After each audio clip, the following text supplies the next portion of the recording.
কখনো খেয়েছেন? এইভাবে খেয়ে দেখুন, দারুণ লাগবে খেতে। শুকনো লঙ্কা, তেজপাতা, গোটা গরম মসলা, সাদা জিরের একটা পেস্ট বানিয়ে নিয়েছি, আর এদিকে টক দই আর টমেটো সসেরও একটা পেস্ট বানিয়ে নিয়েছি। এদিকে আমি ডুমুরগুলো হালকা করে সিদ্ধ করে নিয়েছি নুন আর হলুদ দিয়ে।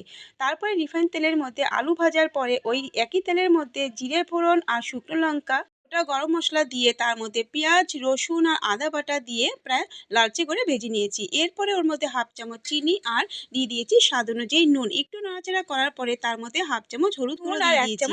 এরপরে তার মধ্যে দিয়ে দিয়েছি আগে থেকে ভেজে রাখা আলু। আলুটা দিয়েছি মিক্সিতে পেস্ট করে রেখেছিলাম মশলাটার, সেটা দিয়ে সামান্য পরিমাণ জল দিয়ে সেটা দিয়ে নিয়েছি। আর দিয়ে দিয়েছি কিছুটা কড়াইশুঁটি আর পেস্টটা, দই আর টমেটো দিয়েছি। উপকরণের সাথে হালকা করে সিদ্ধ রাখা ডুমুরটা দিয়ে আমি ভালো মতো কষিয়ে নিয়েছি। তেল বেরিয়ে আসার পরে তার মধ্যে দিয়ে দিয়েছি পরিমাণ মতো জল। দিয়ে আমি ভালো মতো কষিয়ে নিয়েছি। বাটা আর কুচানো ধনেপাতা। ধনেপাতার বাটা দিলে কিন্তু টেস্টটাই দারুণ হয়। তাহলে বন্ধুরা, রেসিপিটা কেমন লাগলো অবশ্যই কিন্তু